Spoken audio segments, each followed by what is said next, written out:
humility isn't at-tasannu', to make yourself look like you're mutawadi' and all of that. It actually genuinely is what you believe.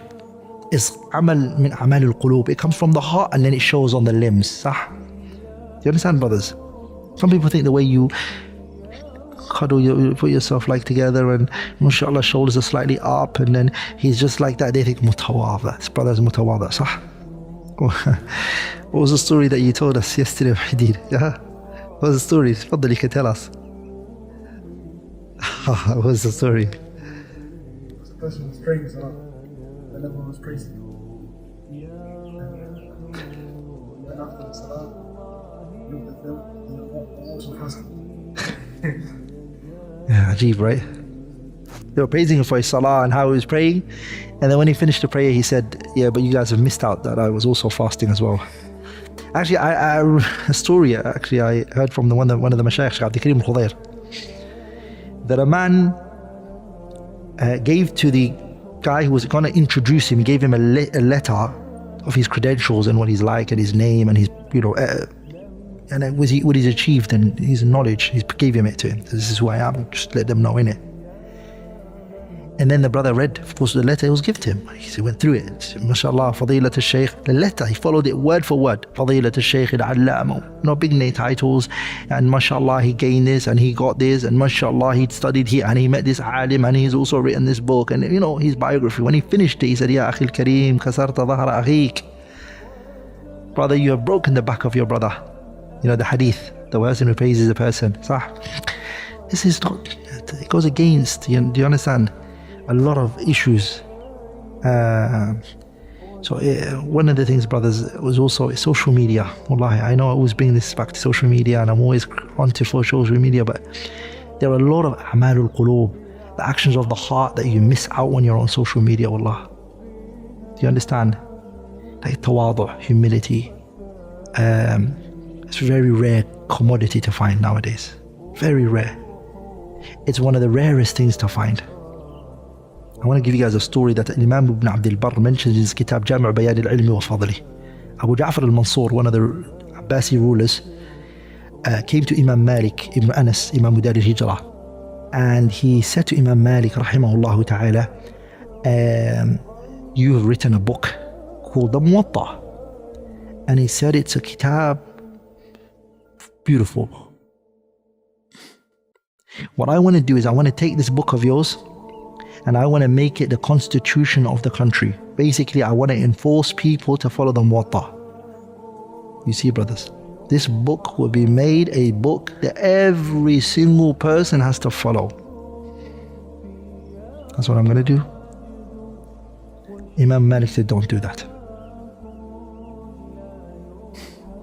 He said, why? He said, this book of mine contains, by the way, I'm paraphrasing the meaning, right? He's saying this book, it contains the fatwa of certain companions.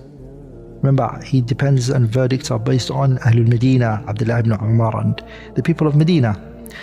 But the other people, other fatwas from the companions have reached them.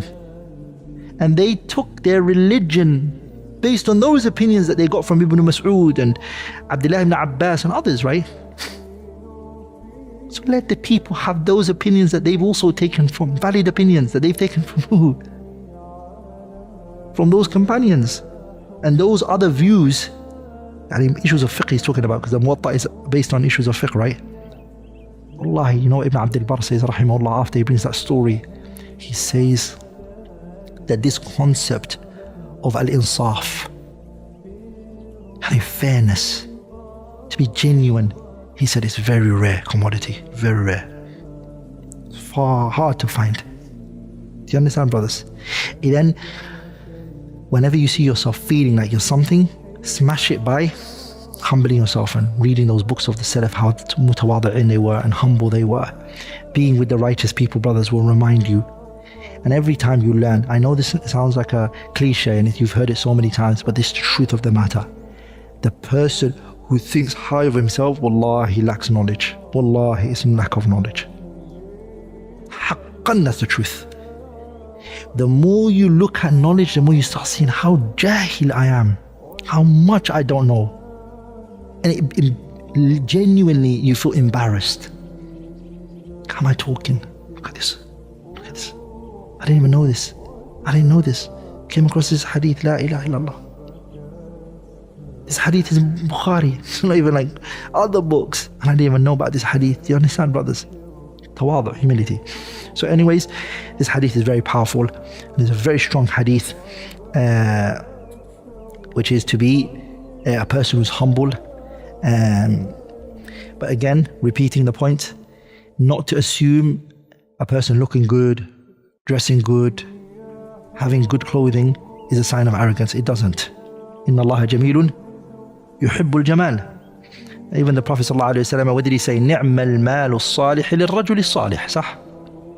And good wealth, نِعْمَ الْمَالُ الصَّالِحِ, good wealth for a righteous person is a good thing, right? And a righteous person to have righteous wealth, good wealth, where he got from halal, what a great thing. So there's nothing wrong with that.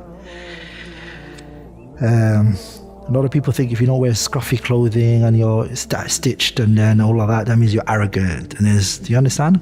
And this refutes a group of Sufiya who go extreme in these things, right? So arrogance is al-kibru batarul haq wa ghamtu an-nas. Wa ghamtu an-nasi. Rawah Muslim.